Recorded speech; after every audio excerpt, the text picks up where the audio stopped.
Welcome to All Things Policy, a daily podcast supported by Pragati, a flagship media initiative of the Takshashila Institution.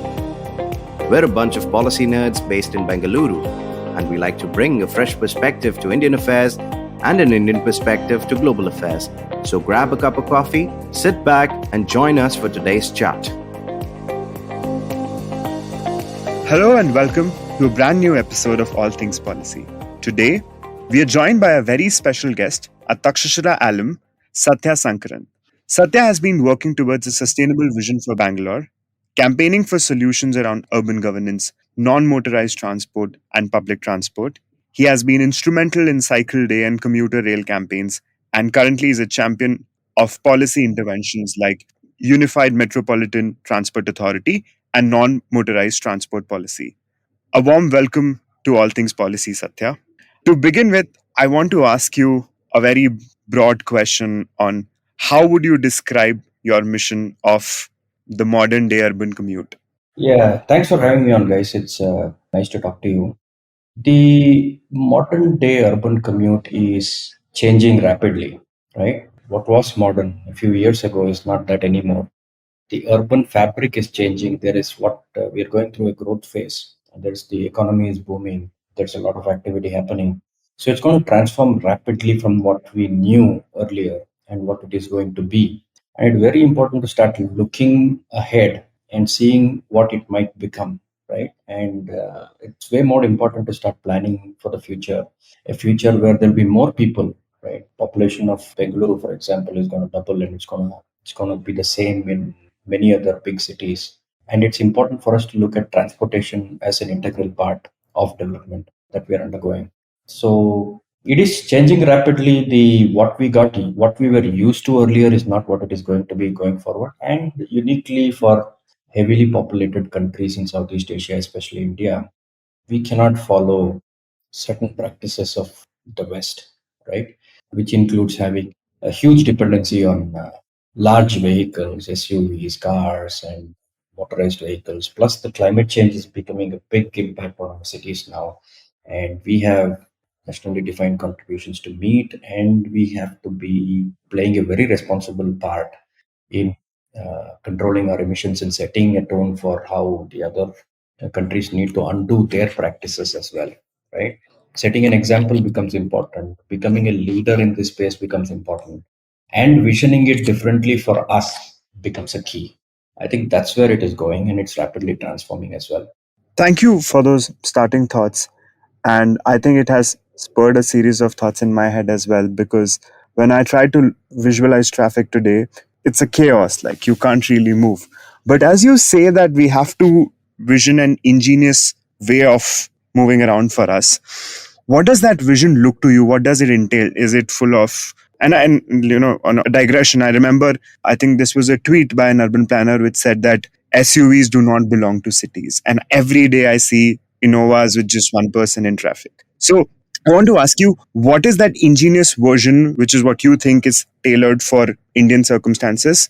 Do you have kind of blueprint for it? Where are we in that, in sort of implementation of that plan? So, Ritul, traffic or transportation per se is what we call in urban parlance a derived demand, right? It is a consequence of how your cities have developed and how it is laid out in the physical form. You can have many different types of layouts. You can have the US types zoning laws, which where you travel a long distance to get to simple things. You have huge parking lots and things like that. Then there is mixed type, Asian type of zoning, where you can have mixed use, where things are walkable, things are close by, and you can have shops close to residential areas, right? So that seems to be more appropriate. If you look at Japan and how they are able to move huge amounts of people far more efficiently than we have, it depends on how their land is laid out, how their buildings are laid out, how where people live and where people work, right? So there are different types of zoning and layouts that are there. There have been mistakes that are being made as well. So we need to look at urban planning itself and how we are apportioning our land and how much of it we are claiming for transportation, because transportation is an externality. And it could be negative or positive. It is supposed to be positive. It is supposed to give you the ability to go between places, mingle with people.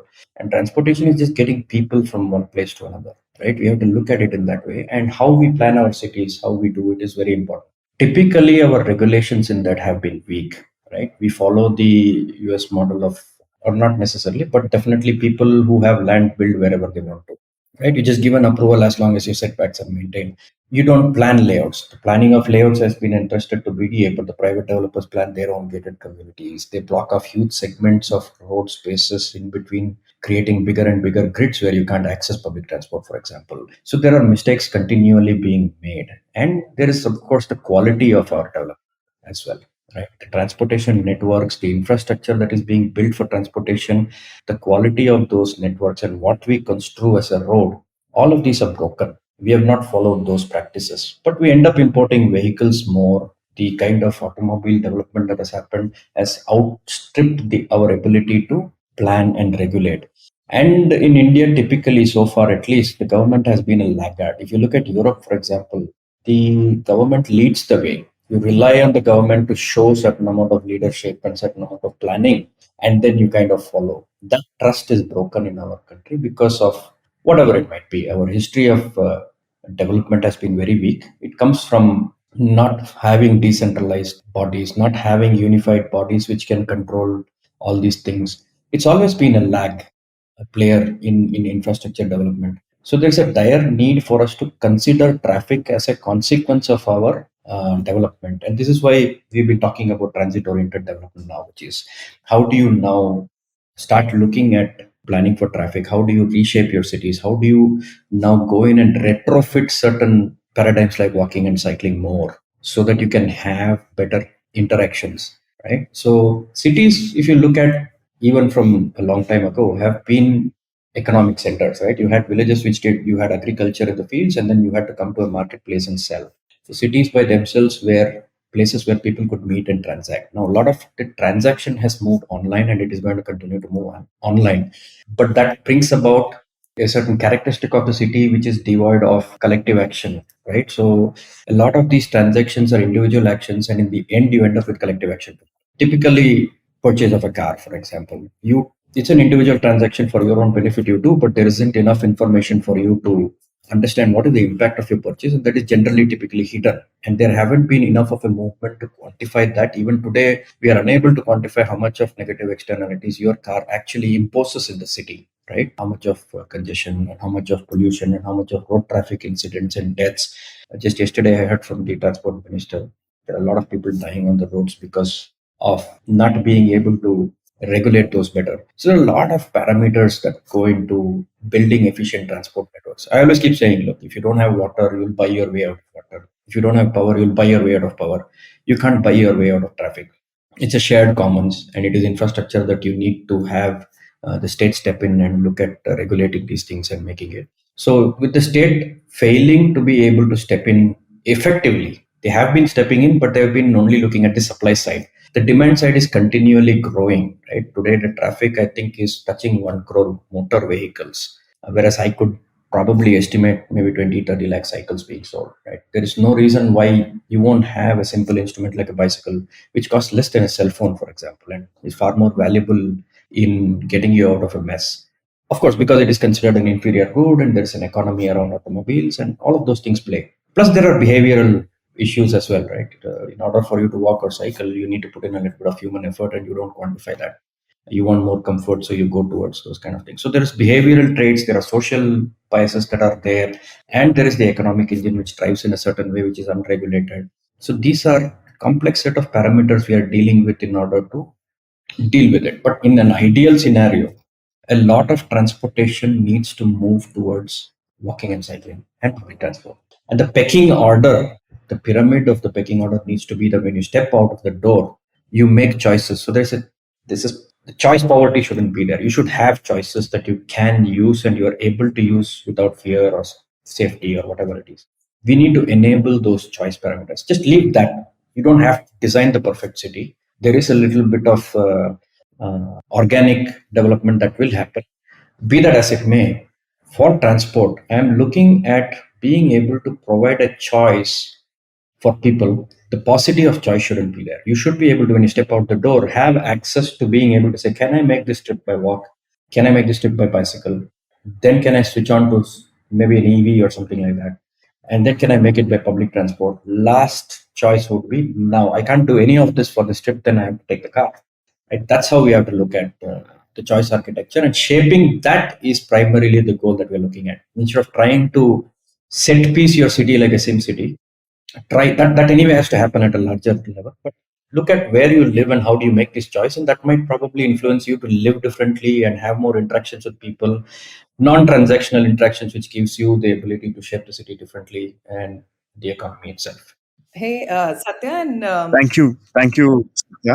just a minute, Ritul. I have an extension to what Satya talked about. So, when we say Europe is probably an example that we would like to take, the entry barrier there also is very strong. Like, if a child has to get onto the road cycling and to just ensure the safety, not just about the child but people around, there's process where probably the local police gets involved, where the child is trained in a vicinity of where that child lives, and only if they are capable and after enough of test ride cases is when they're out there. But at least the kind of challenges we see out in the road is safety is highly compromised, right?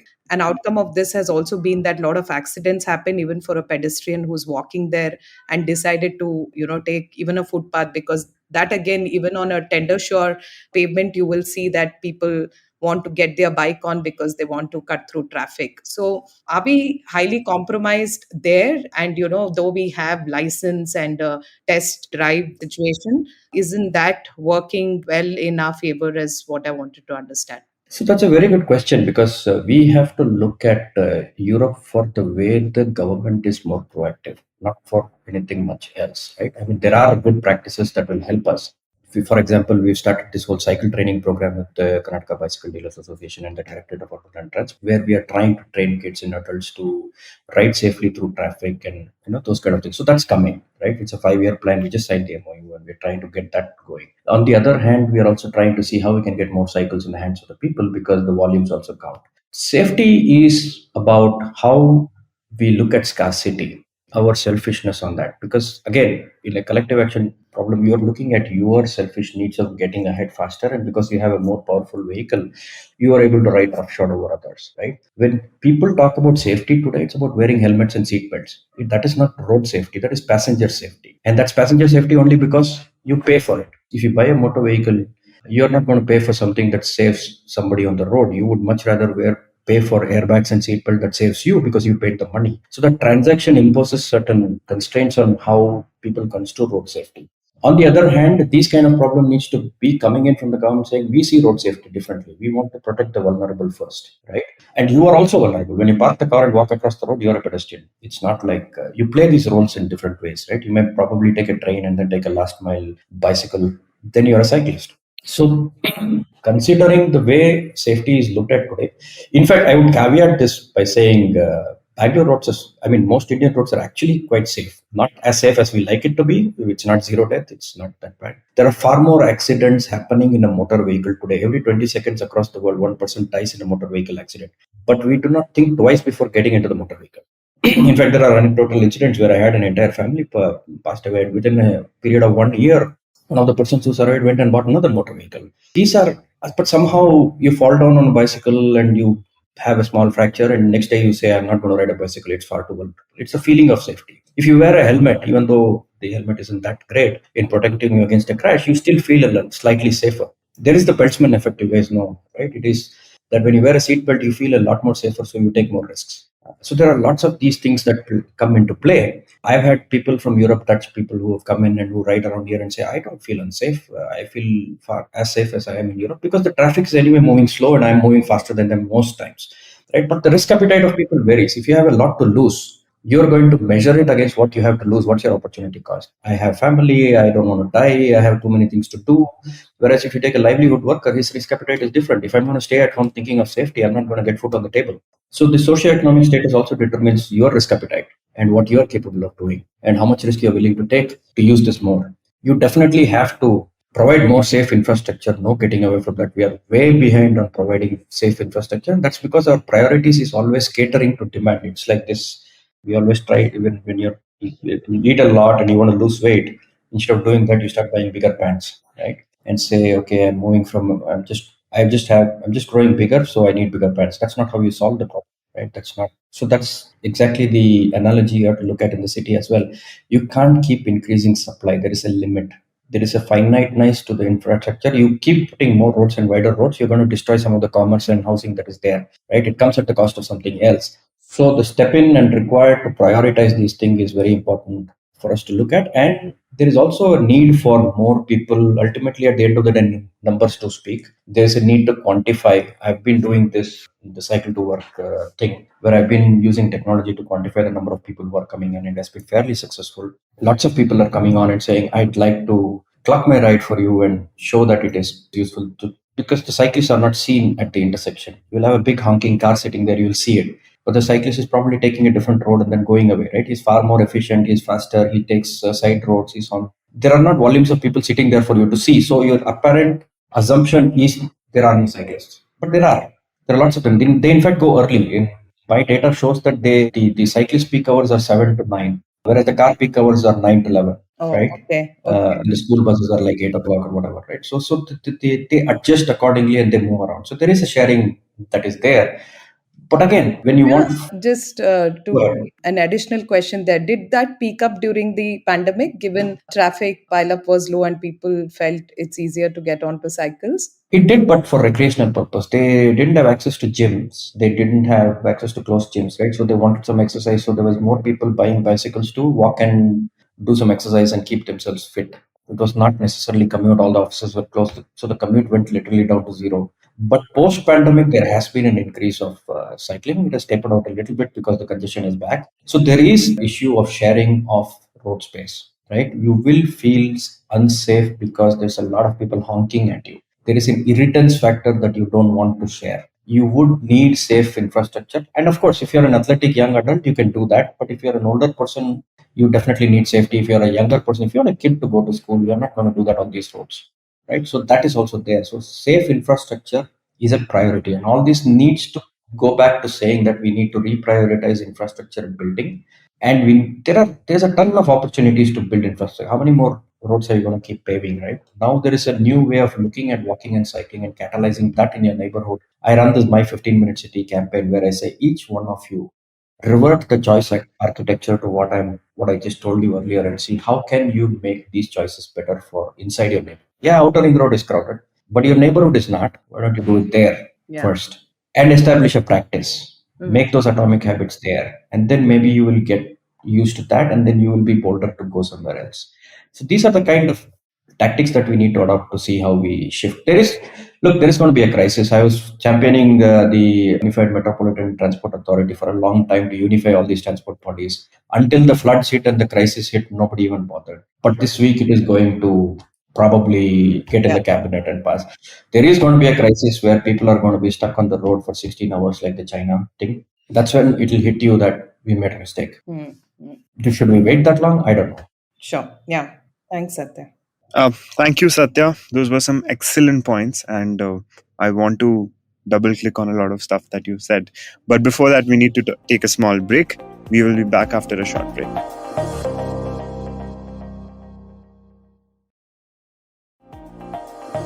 All right, welcome back. So, Satya, I take a lot of things from what you said. I'm still skeptical about the whole road safety thing, if it's safe for urban commute as yet. But some excellent points on government playing catch up, then being proactive, and traffic as a consequence of development, and paucity of choice shouldn't be there. I mean, these are points that we need to think further. But I sort of want to take you somewhere on urban planning, where I remember reading that in the early 90s, Austria did a study with an all-women panel to understand their urban planning. And they realized that majority of the people using footpath to walk comprised of women who essentially used it for shopping of immediate needs and dropping and picking up their kids from school. Whereas men, who almost had like a monopoly on the urban design, were the majority that used urban roads for driving. So invariably, the landscape is designed to be conducive for men with cars. How do you see that in an Indian context, what is the sort of proportion of diversity at the planning level? Because do cyclists, do urban commute walkers, do public people who take public transport have a say in how our urban landscape is being planned? They are to a certain extent. It is changing slowly, not as fast as we would. There is more diversity today. There are far more urban planners who are women than men, and I see a lot more of in certain departments, in certain government departments. I see more women taking more roles in the planning and design. What you said is very interesting, right? As a culture, getting a home and getting a car has been an aspirational need. Even today, in certain government departments, male dominated, some of these guys have been around for donkey's years trying to be in this in the administration and IAS. They now come into senior position and still say, no, no, no, our development means that we need to have more automobiles on the road. That's how we show it, right? But I think the next generation might be slightly different unless they fall. There is a lot more external push towards becoming sustainable, and I see a lot more people trying to say that I don't have to have a car. I might probably use shared transportation. I might get by with public transport. Those movements are happening, and the civil society is now also a little more active. People like me and there are a few others who are working on the bus. I'm working on the public transportation piece as well. So there is walking, cycling, and public transport as a big need. It is coming out. People have heard there is a economy around this. The contractors still want to build roads. If I go to a contractor and say build a cycle track, he still doesn't know what pigmentation to use, what happens at the junctions. The project management consultants still give shoddy designs to BBMP, and BBMP is too busy just running around files and not necessarily paying attention to design. Right? It does get compromised. The ecosystem also needs to change from the contractor level. We need to engage more competent, qualitative, I mean, better quality contractors, which who can build better quality of roads. Everybody is today complaining about quality. There's a lot of compromises, right? That is where I think the problem I see in all of these things is get better contractors, get better quality of roads. I think it'll the representation is coming. I would not say it is not there, but it is not good enough. The voice is not heard loudly enough. They are not included in the planning process as much. And even if they are included in the planning process, during the implementation, there are lots of constraints of the existing status quo that is preventing us from moving forward. And I think the shackles need to be broken by administrators. They are in their old la la land trying to think that what they have been doing is good enough and incremental adjustments are good enough. That is not going to happen. Political will is slightly there now, but it is still not big enough to make that change. There's still no allocation for cycling, especially in the budget. If you look at the BBMP budget, you'll see some tender sure as a separate allocation, but everything else is classified as a road, right? But flyovers will get a special allocation, but you will never get a quantified special allocation for footpaths or cycle tracks. Cycle tracks have zero allocation. Plans are already there, but the implementing bodies don't have any budgetary allocation. There's no nodal person. It just gets thrown into some other contract. And even if it gets done, like how we have some cycle tracks, they are done as projects, not as a systemic inclusion in what we call a road. The road contract still is about make a gutter, cover it with a slab, and everything else is asphalt, right? They're trying to maximize supply for motor vehicles, and that's where the planning is broken. That the implementation is broken. Let me say. Thank you. I want to take you now to to what I found to be the most exciting thing that you've been working upon is the Cycle to Work platform. It's a community driven platform that surfaces your cycle rides to work. I've seen that you've added Strava and gamified the whole process. There's monitoring of data, and there's a lot of data out there where you can measure your carbon footprint, the fuel amount of fuel you've saved, and this is broken at multiple levels. So I want you to talk about that, what this whole grand program is. But at the same time, I also want you to address the challenges of commuting to work on a bicycle. What I feel particularly is that one is parking and theft, which is something I've struggled with. I've gotten a bicycle of mine stolen in Delhi, and that's sort of hindered. And now, considering that I've started buying expensive bikes, it's very risky for me to park it at a certain place. So parking, and plus bicycles don't have any sort of registration number or identification or chip or anything that we can park it safe, and it can be opened immediately and then it's gone. And two is just weather. I mean, in North India, 8 months out of 12 you can't ride because it's either too hot or too cold, or for that matter, even in Bangalore right now, with rains almost across around the year, it's very difficult to sort of use that as a mode of commute. So what are your thoughts on these two things? Like somebody said about rain, you're not made of sugar, so it shouldn't be a problem. Of course, it will be a problem when you're going into work and you're getting all wet. But here's the thing about weather. Our car revolution is only about what, 40, 50, 40 years old, right? 1980s is when we started having some Marutis, and 1991 is when we started having cars. I mean, it is a long time now, but it is not. It's not like we had cars for 100 years. We still used to commute. We still used to do. Of course, the nature of work was different. We weren't all clustered in a city. We did work in the villages. We planted a lot of trees and went around it. So we have ways of dealing with what we have. We used to use bicycles for a long time, right? Suddenly we are used to a certain level of comfort and we are unwilling to shape our city to adjust to this. This is what I'm saying. You built like we tried this whole bicycle lane on the outer ring road and we discovered when we got to Marathali, there's no way for pedestrians or cyclists to go across because it was built for a car. You go in a car, you can go anywhere, left, right, center, whatever. But if you go on a bicycle, it just dead ends. You can't even cross the road. There's a mile high divider where you're disallowed from crossing and you try to take the cycle on that whatever foot over bridge. It's just not worth it. You discourage people and this infrastructure is disconnected. You go to a signal and the bicycle track ends and basically BBMP says fend for yourself. I don't know what to do as well. So you're allowed to fend for yourself. Imagine if we did this to a road network. You just cut off the road at a junction and said, I don't know what to do. You go across the other side however you want. You would never do that to a road. It forms beautiful networks. You need to form beautiful networks for this to be appealing enough for you to go to work or not. But this is a catch 22, right? One is to say you cannot build a bridge based on the number of people swimming across the river, right? There are people who can't swim who may need to get across, and if you build the bridge, people will go. So there is a build it and they will come that is very, very important. You will not, like for example, Bangalore has 14,000 kilometers of roads. Out of that, maybe 2,000 are called major roads, like 2,000 kilometers. These are 15 meters or wider. You may get maybe in 3,000 kilometers of roads, you may get cycle tracks segregated so that you are prevented from fast traffic. What will you do for the rest 80%? In front of your house, you're not going to get a cycle track. Does this mean you'll never cycle? That road that is in front of your house belongs to everyone who move as people. You can walk, you can cycle, you should be able to use a motor vehicle and share that road. It's a shared resource, it's a common, it's a public good, not a common good. So we need to start leveraging and building it in a way that we can use it for shared mobility. So there's this concept of slow streets that has been defined in the active mobility bill by DOT, which calms the traffic down. These are prevalent across Europe and other places where narrow roads also get in. So chances are that 80% of the people who want to commute are in these 80% of the roads, which will never get a cycle track. And even if you do 2,000 kilometers at the rate at which they are building, even if you do 200 kilometers a year, I think they're doing 10 or 20 in a year, maybe, or 2.5 in a year. Even if you do 200 kilometers per year, just to cover 20% of Bangalore, you're going to spend 10 years. Right? 2032 is when you'll get if they start today. Right? So will you wait for 10 years to ride in the 20% of the road and call it safe? No. So you need to build your city safer for pedestrians and cyclists today. Footpath and cycle tracks are not the only visible. Those are visible signaling for you to say on a high-speed road you will be safe.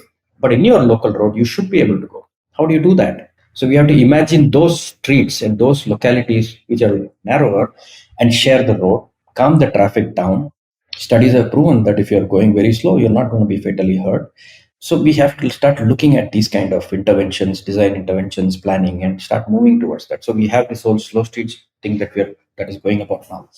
Be that as it may, right? This is not going to start from zero. There is already, I talked about livelihood workers. I talked about more people who can take the risks, young adults who are willing to do their bit for climate change because that is far more pressing for them and they realize the value of that. These are the people who are going to get out, not the people who are going to be afraid. And it is for these people that I built the tech platform called Cycle to Work to say, the common question asked is, I don't see cyclists. Now I'm showing it and saying, this is where they are. This is the number. Not all of them are on board because it's a tech driven thing. It is exclusionary in some way. People who have access to smartphones and can use Strava can do that. The livelihood worker will not be counted there. We have bicycle counters that have been installed on the outer ring road to see how many people are going. Tech parks are getting on board. So what I've tried to attempt to do is to encourage the early adopters to set the game, set the board, and say, I am going to lead the way in effecting change. And these are the people who you count on to set an example for others. And partially it is also who else is doing it. Every time I go to a corporate and say, are you going to get on the cycle to work? They say, who else is doing it? So the leaderboard gamification is a very good incentive. People are coming to say, I want to get up on the leaderboard. In fact, I remember one of these premier IT companies when I was giving out these quarterly awards for cycle they were at like 79th on the leaderboard or something like that. They came and said, hey, if this is what it takes to get on board and we're going to be recognized, in 3 months, I'm going to get up there at the top 10 or top three, right? And they did it in 4 months. They were in the top three and they're number one for since then, right? So these early adopters not only set the stage and provide the signaling required for social change, they also help us try things out. Cycle parking, like what you were saying, right? Now we have this whole new initiative that I'm doing called bicycle friendly businesses.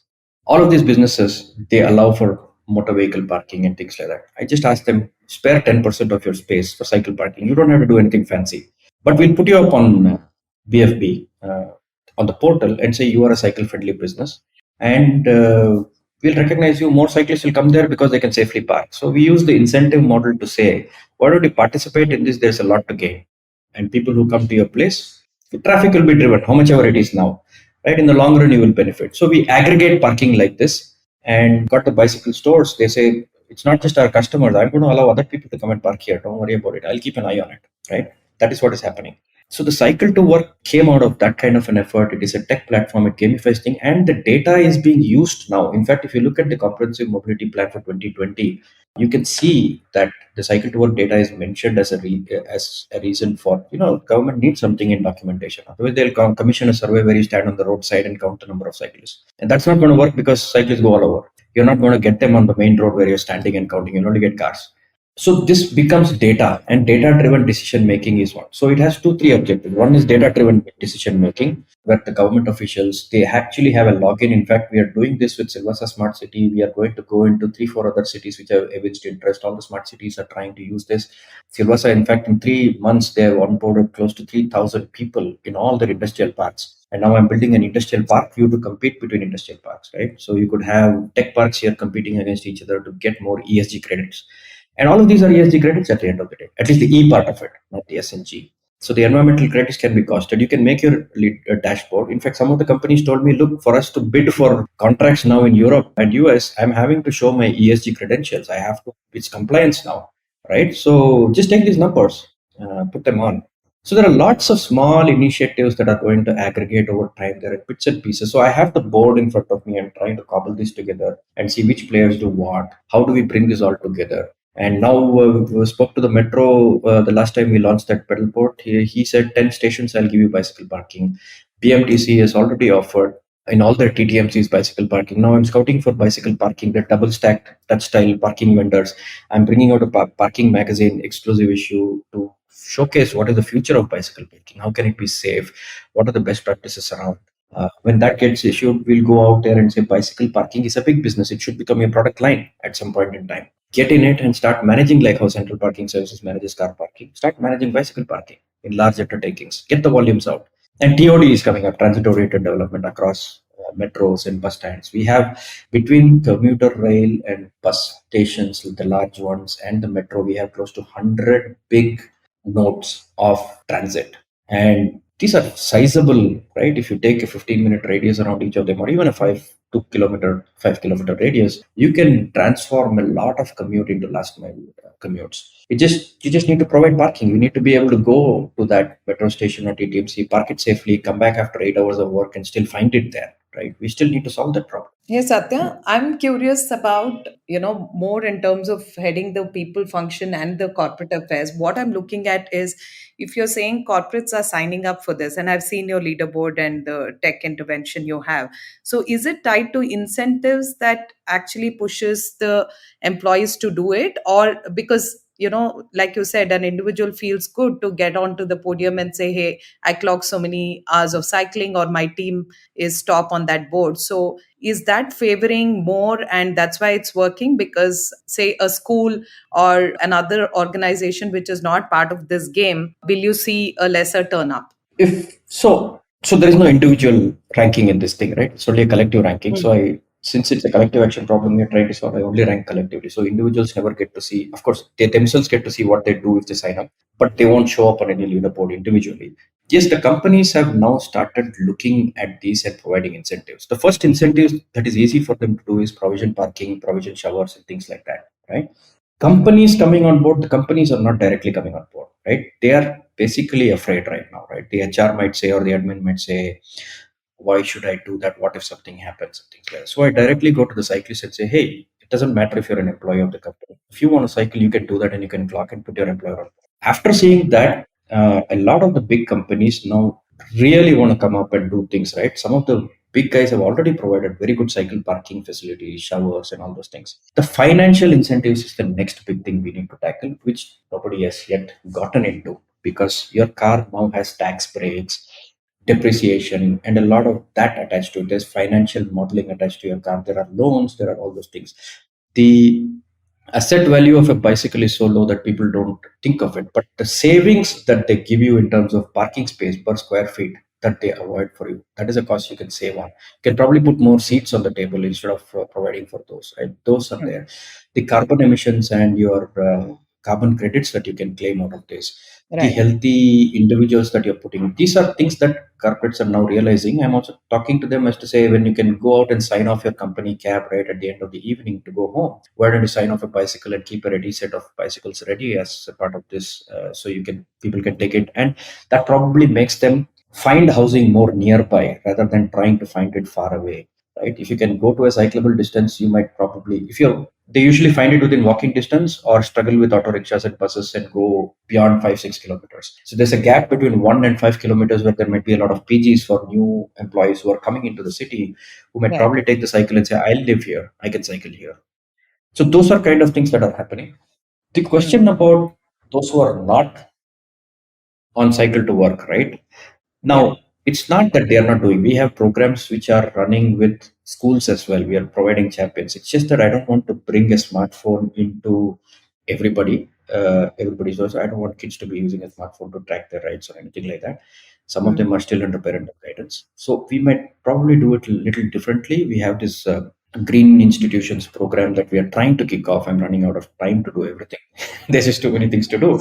But we have this Okay. green institution program where we're identifying leaders inside schools where they can, get a school train going and things like that. It's see, schools will automatically adopt. In Sanjay Nagar, we did a cycle and walk to school program. We had an increase in 1 year of 23% increase in cycling, 32% increase in walking. Right? Hmm. Kids will adopt. It falls off when you get into the workforce. When you get past your college and you hit the streets, your aspirations when you earn money becomes very consumerist in nature.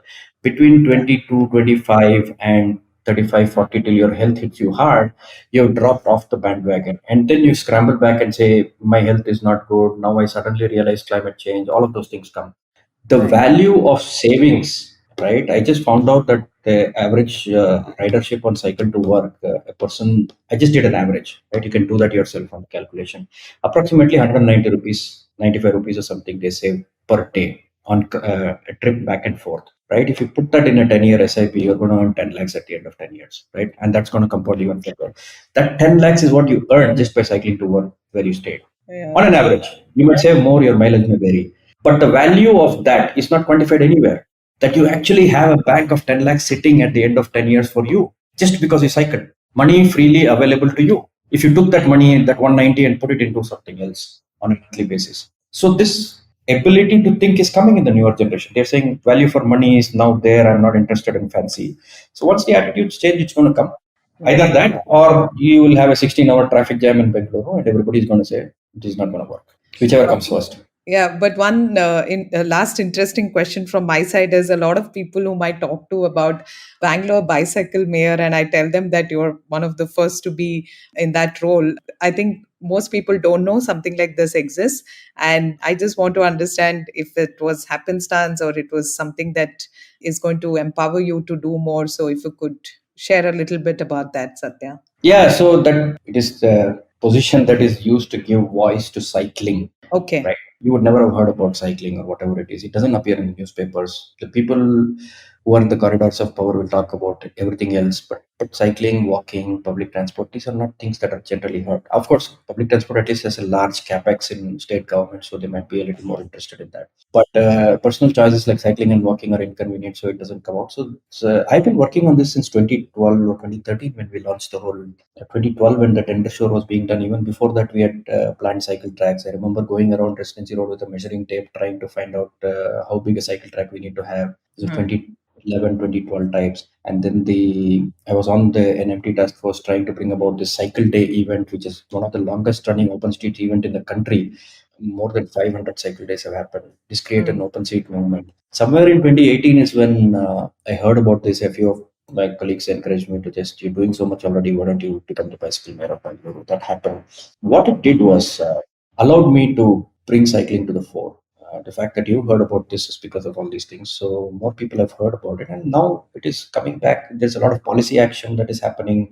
There's a lot of public activation that is happening. So it does bring everything together. Necessarily only because of the title, you also have to contribute something to it. But it's because of the work that has been happening with a lot of people who have been before me and after me, empowering them and making them a part of this whole game and making this, because it is the future. You may say it is hard, it is this, it is that, but you'll be dragged kicking and screaming into this world where you're going to be walking and cycling in your neighborhood. It is coming. You could be a willing part of this, or at some point in time, you're going to be penalized so much for causing so much problems with your motor vehicle that you'll just say, I'm going to do this anyway. So this is happening, and yeah, things came together, and we are where we are, trying to make things happen. A lot of good things are happening now. The active mobility bill is there. We need to make that live, and a lot of these small actions that I talked about are coming together. They're just boiling, and we need to just move it faster. Speed is of the essence. Thank you so much, Satya. This was a fantastic conversation. Before parting thoughts, I want to ask you one very small thing, that I don't think cyclists also come under any sort of regulation as yet. It is only for the Motor Vehicle Act, right? I do not think they should as well. Why would you penalize someone who's doing a good thing for your city, right? Yeah, so we can jump signals, right? No. You don't jump. Signal is you will get hit by somebody coming from the other side. So you don't jump signals. What you do is you can take the pedestrian crossing and go across. Just carry your bike and just move across. You can try it, but you're right next to the pedestrians or the pedestrians. That's not called jumping. Oh, yeah. You always have to wait for a phase because signals have a meaning. When it is red for you, that means somebody else it's green for. You don't want to go and fall in his way. So shouldn't be jumping signals. So those kind of rules are, if you're riding on the road, the standard motor vehicle rule will apply. Okay. But you can also use it. So these are the things that are being codified in the bill, saying that you have more flexibility. You don't need to be penalized for doing a good thing. You're getting so many subsidies for the car in terms of fuel bill reductions, and so many subsidies you get in many different ways. You don't even know the true cost of car ownership, and yet I think this is also one of the things that will come around, is that you just behave responsibly on the road. That's enough. Yeah. Don't go and put yourself in. And I think cyclists are more or less they're better behaved than any vehicleist out there are candidates everywhere, but we are in the part of this 3C program that I'm doing, the bicycle training. We are introducing a certification where we are having a theory test. So we are not letting anybody off the hook.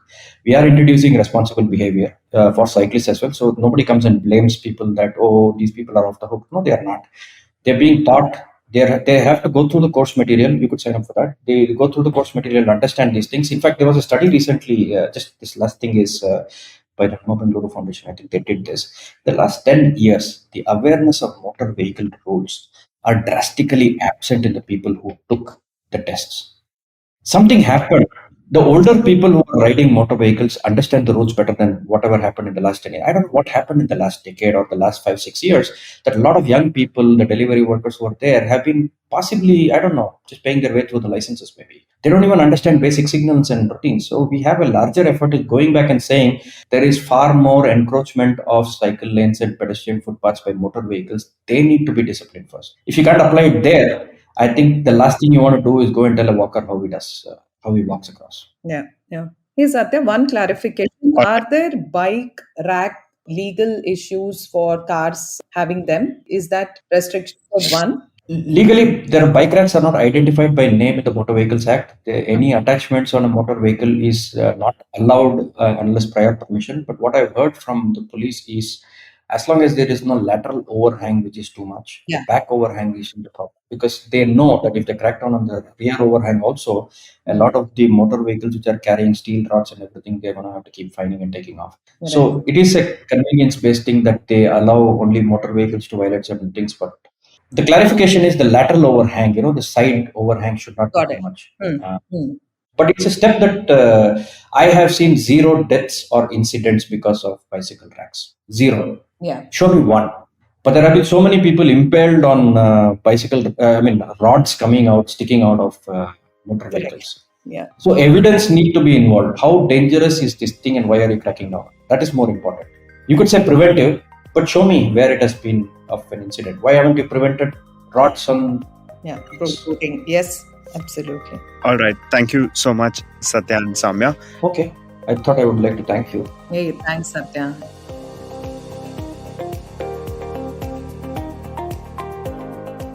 If you liked our show, don't forget to check out other interesting podcasts on the IVM network. You can tune into them on the IVM Podcast app, ivmpodcast.com, or wherever you listen to your podcasts. You can also follow IVM on social media. The handle is @IVM Podcasts on Twitter, Facebook, and Instagram. And hey, if you'd like to dive into Takshashila's research on technology, strategy, and economic affairs, check us out at our Twitter handle @TakshashilaINST or our website takshashila.org.in.